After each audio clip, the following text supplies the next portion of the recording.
Hi, we're Rhea and Rory. Welcome to our show. This is our second review of Game of Thrones, The Breaker of Chains. Yay! Okay, well, the episode started out with Joffrey, big close-up again. It was which was great. Yes. But then he was laying on his funeral bed with those weird discs on his eyes that looked like his eyeballs were open. I don't know. I couldn't get over that. No, she couldn't. And Tywin was talking to Tommen about what it means to be a great king, which was like a total joke. Oh, I know. What does he know? I know. But then the most interesting part for me, especially since last week I said, where was the Jaime and Cersei sex scene that was so epic in the book? It was amazing in the book. It really was. Yeah, and all the church steps in the book. It was really cool. And this paled in comparison. It did. Some people left comments in our last video saying, hey, it was a rape scene. How could you just slough it off?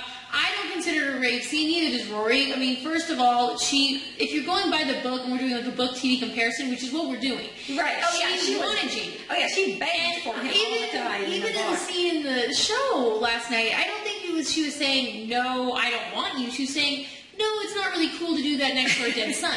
Which I got to agree with it. Yeah, but she still wanted him. I mean, he only has one hand. I think she could have fought him off. She didn't even try to fight him off. No, she was like, no, I don't know.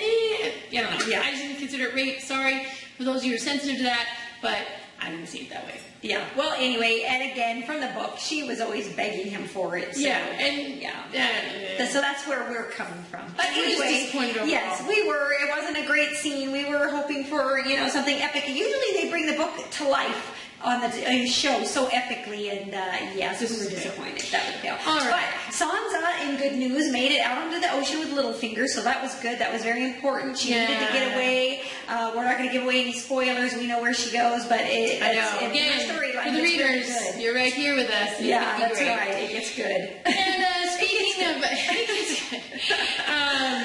and then Arya and the Hound.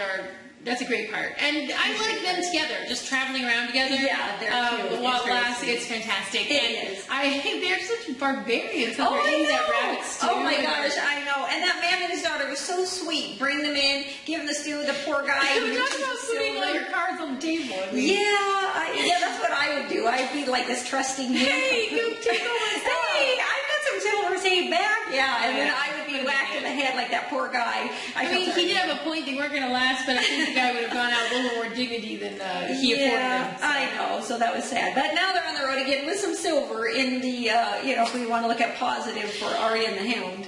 Yeah, silver development for them. Yeah, silver development for them. Another part that's cool in the book and is important that they put on the show was that Davos and Stannis' daughter writing the letter. That's really important. Yeah, that's really important. So I'm glad they threw that in. I'm glad that part's going to be in the... I think the part had to be in the show because it was so important for the book. Yes. Now we had Tyrion and Podrick. Tyrion and Podrick. Yes. Podrick is like the most faithful servant. He is. He's like, your dream servant to stand up for you. And good thing because Tyrion doesn't really have anybody that's like 100% on his side. And this guy is. So it's been very nice. Really sweet. I know he had to bid him farewell. It was kind of sweet and sad, but it was a good part. It was a good part. So now, there was one other thing I was going to say. I don't remember, but let's just move on to the main event at the very end. Was wait! No, they're the Wildlings. Oh, that's what I was going to talk about. Castle Black and the Wildlings are gearing up for a war. This shouldn't be a spoiler. It's kind of obvious. They go to that nice, unsuspecting town. Oh, I know. I felt so sorry for them. I know. That's rape and pillage, okay? What Jaime did, sorry, no. Going back to that. Yeah, but this poor town, that was so sad. That was super sad. They were just the Wildlings are trying to make a point, which they did. And, they did. Well, and I know that guy captured that poor little boy, put the knife up to his throat, said, I'm going to eat your mother, and I'm going to eat your father, and, to get him to run to Castle Black, which he did. On a lighter note, at Castle Black, Sam and Gilly are super cute. Oh, they are. And we will not spoil anything, just say they're cute and move on. And Jon Snow is kind of talking with the upper crusty fellows, and we'll see what happens with that. If they follow the book with that, he's going to have a pretty crazy ride. Yes, for sure.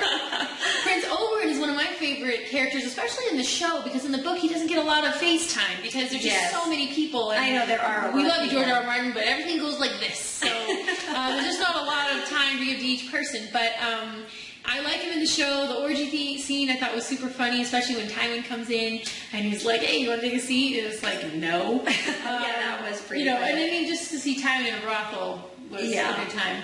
Yeah, that was good. And then, now can we talk about the Yes, of course. Okay, great. Our favorite, Daenerys. Yes, she was awesome. And we did look it up. That is a made-up language by a linguist. It's made, the Dothraki language. For the show, Dothraki language made for the show, but she does such a great job, delivering it, and she's so fierce. She speaks it like her fluent language. She does. It's really good. We really like that. And Dario, who I have my doubts about, he really proved himself this week. He let me kiss his dagger, throws right in the horse's eye. Sorry, horse lovers. Yeah. And then not only does he decapitate the guy, but he literally pisses over everything. Yeah, I know. If that's in the book, I had forgotten about that because I was surprised when that happened. I was like, wow, okay, he made his point right there. He did. And then she made her point, throwing all those chains. After her epic speech. Her speech was so good, saying, she gave the Unsullied their freedom, and just everybody who had come, everybody who she had come in contact with that came with her, they got their freedom. So she really did make her point with that, and she's just so beautiful. I love her outfit, and so we just love it when she's on the screen. All right, guys, well, please keep leaving your comments below. We love them. We do. We love them. If you disagree with us, we want to hear about it. It's awesome. We love that. And tweet us at Rhea and Rory James. Okay, bye. I'll see you next week.